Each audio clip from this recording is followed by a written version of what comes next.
warahmatullahi wabarakatuh. Bismillahirrahmanirrahim. Alhamdulillahi rabbil alamin. Wabihi nasta'in. Wa ala umurid dunya waddin.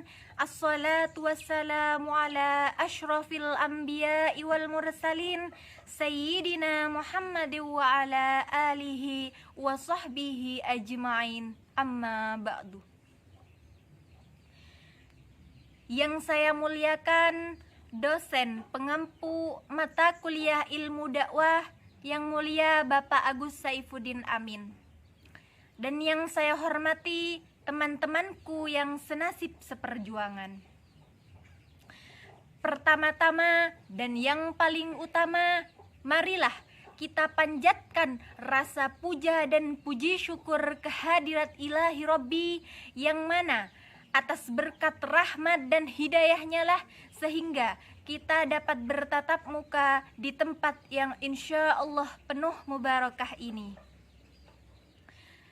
Kedua kalinya, salawat beserta salamullah semoga tetap tercurah limpahkan keharibaan junjungan kita, yakni baginda Nabi besar Muhammad sallallahu alaihi wasallam, yang mana beliau telah mengangkis kita dari alam jahiliyah menuju alam yang penuh dengan ilmu pengetahuan, yakni dengan adanya ad-dinul Islam. Jamaah, oh jamaah, pagi-pagi pergi mengaji agar dapat tenangkan hati. Jangan asal mengumbar janji kalau tidak bisa menepati. Itulah pentingnya kenapa kita harus menepati janji. Karena janji itu adalah hutang, dan hutang itu wajib untuk dibayar. Takut-takut kalau tidak ditepati di dunia akan ditagih oleh orang yang bersangkutan di akhirat kelak. Menarik sekali tema kita kali ini. Jangan ingkar janji.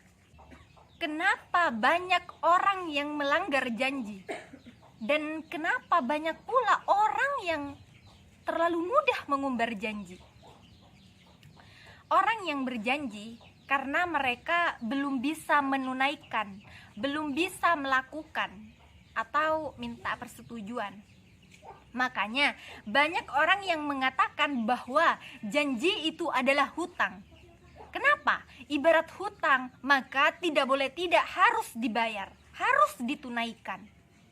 Makanya janji, amanah itu luar biasa sangat berat tanggung jawabnya. Hati-hati ya, jangan terlalu mudah mengatakan saya janji, saya janji. Hati-hati orang yang suka berjanji, orang-orang yang suka menelantarkan janji, orang-orang yang suka memutuskan janji, orang-orang yang suka menyepelekan janji. Ya Allah, ya Rahman, ya Rahim. Siapa yang belum kubalas janjinya ini? Ingat ya, kalau binatang yang dipegang adalah talinya, ikatannya. Tapi kalau manusia yang dipegang adalah ucapannya, janjinya. Atas apa yang engkau katakan, maka harus engkau penuhi. Sudahkah kau tunaikan janji? Manusia itu diberikan kepercayaan yang luar biasa. Makanya jangan terlalu mudah menyepelekan janji. Kenapa? Karena ketika engkau menyalahi janji, disebutlah engkau ingkar janji. Dan orang-orang yang ingkar janji masuk ke dalam rangkaian orang-orang munafik. Mau gak disebut munafik? Pasti gak mau kan? Makanya jangan ingkar janji. Lalu apa dampaknya kalau kita terlalu mudah menyepelekan janji atau menyepelekan sebuah amanah? Dampak yang pertama adalah yang paling sering kita lihat, orang yang terlalu mudah menyepelekan janji, dia tidak akan pernah dipercaya lagi. Lu tahu gak? Dia itu orangnya playboy banget. Lu tahu Fandi gak sih? Mau sama cowok playboy. orang-orang yang tidak bisa menjaga amanah, maka dia digolongkan kepada orang-orang yang berkhianat, dan dia tidak akan dipercaya lagi. Jarang sekali ada orang yang mau sama playboy, jarang sekali orang yang mau sama playgirl. Kenapa ya? Karena mereka sudah tidak bisa dipercaya lagi. Sekarang aja dia begitu, gimana kelanjutannya? Gimana masa depan gue nanti?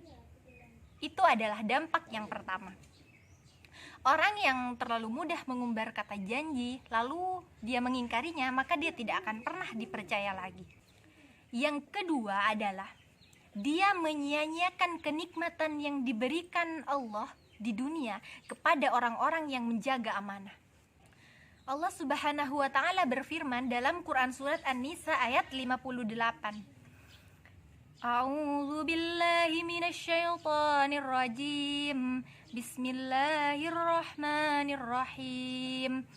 Innallaha ya'murukum an tu'addul amanati ila ahliha wa idza hakamtum bainan nasi an tahkumu bil 'adl.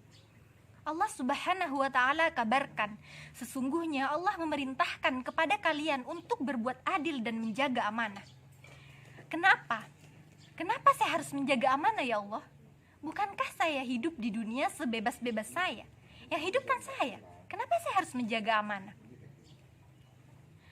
Allah katakan, Innallaha nimma ya'idukum bih, Innallaha kana sami'an basira. Allah lanjutkan lagi, kalau kalian berbuat adil dan menjaga amanah, Innallaha nimma ya'idukum bih, itu adalah sebuah kenikmatan terbesar untuk kalian. Ada orang, kita kenal dia adalah seorang pemimpin yang adil.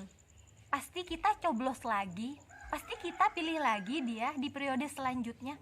Oh, dia adalah pemimpin yang adil, dia adalah pemimpin yang amanah, dia adalah pemimpin yang suka membagikan apa yang sudah menjadi hak rakyatnya. Pasti kita pilih lagi di periode selanjutnya. Kenapa? Karena dia adalah orang yang amanah. Itu baru di dunia Allah sudah kasih kenikmatan kepada orang-orang yang menjaga amanah. Itu adalah dampak yang kedua. Dampak yang ketiga adalah yang paling bahaya ketika kita terlalu mudah menyepelekan janji, menyepelekan amanah, maka kita akan digolongkan kepada orang-orang yang munafik. Mengapa? Karena ternyata hukuman terbesar kelak di neraka jahanam bukan hukuman kepada orang-orang yang tidak sholat, bukan hukuman kepada orang-orang yang tidak puasa, bukan pula hukuman kepada orang-orang yang membunuh, melainkan hukuman terberat di neraka jahanam adalah orang-orang yang munafik. Allah Subhanahu wa ta'ala berfirman dalam Quran surat An-Nisa ayat 145. Innal munafiqina fid darkil asfali minan nar walan tajida lahum nasira. Artinya, sesungguhnya orang-orang yang munafik itu berada di neraka yang paling rendah. Walan tajida lahum nasira, dan mereka tidak mendapatkan pertolongan sedikit pun. Itulah hukuman terberat kepada orang-orang yang munafik. Ada pula hadis Nabi yang menyebutkan, An Abi Hurairah anin Nabi sallallahu alaihi wasallam qala. Dari Abu Hurairah, Rasulullah sallallahu alaihi wasallam bersabda, ayatul munafik salasun. Tanda-tanda atau ciri-ciri atau sifat-sifat orang munafik itu ada 3. Idza hadasa kadzaba. Ketika berbicara, dia selalu berbohong. Itu ciri-ciri orang yang munafik. Yang kedua adalah wa idza wa'ada akhlafa. Ketika berjanji, dia ingkar. Dan yang ketiga, wa idza tumina khona. Ketika diberi amanah, dia berkhianat. Ada orang yang tiga-tiganya punya sifat ini. Ada pula yang punya satu-satu. Tapi yang paling berbahaya adalah ketika ketiga-tiga sifat ini ada dalam dirinya. Tapi jangan langsung menjustifikasi seseorang munafik loh. Enggak gitu konsepnya. Itu cuma tanda-tanda orang munafik. Ada ulama yang mengatakan bahwa di zaman sekarang ini, di tahun 2020 ini, di zaman modern ini, tidak ada lagi orang munafik. Orang-orang munafik yang disebutkan dalam hadis tadi adalah orang-orang yang berpura-pura muslim ketika di zaman Rasulullah. Cuman ciri-cirinya, sifat-sifatnya, tanda-tandanya itu masih ada di zaman sekarang. Masih banyak kan? Ada orang yang wa idza wa'ada akhlafa, orang yang berjanji tapi dia selalu ingkar. Ada pula orang yang wa idza hadatsa kadzaba, orang yang selalu bercerita namun ceritanya itu tidak ada isinya, bercerita 30 menit, yang jujur cuma satu kalimat. Ada juga yang wa idza tumina khana, ketika dia diberi amanah dia selalu khianat, dia tidak amanah terhadap tugasnya. Namun ada orang yang memiliki 3 sifat ini sekaligus. Hobinya berbohong, hobinya berjanji, hobinya mengingkari atau berkhianat ketika diberi amanah. Ciri-ciri orang yang suka berbohong atau orang yang melanggar janji pernah diceritakan bahwasanya dia bersumpah tanpa dimintai sumpahnya. Swear deh, siapa yang suruh bersumpah? Billahi, wallahi, tallahi, siapa yang suruh bersumpah?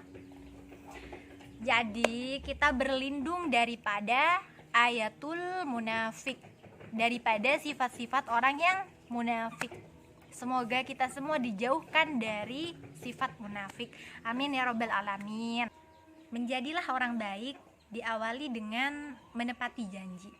Karena ketika seseorang menepati janji, berarti dia telah meningkatkan kualitas dirinya.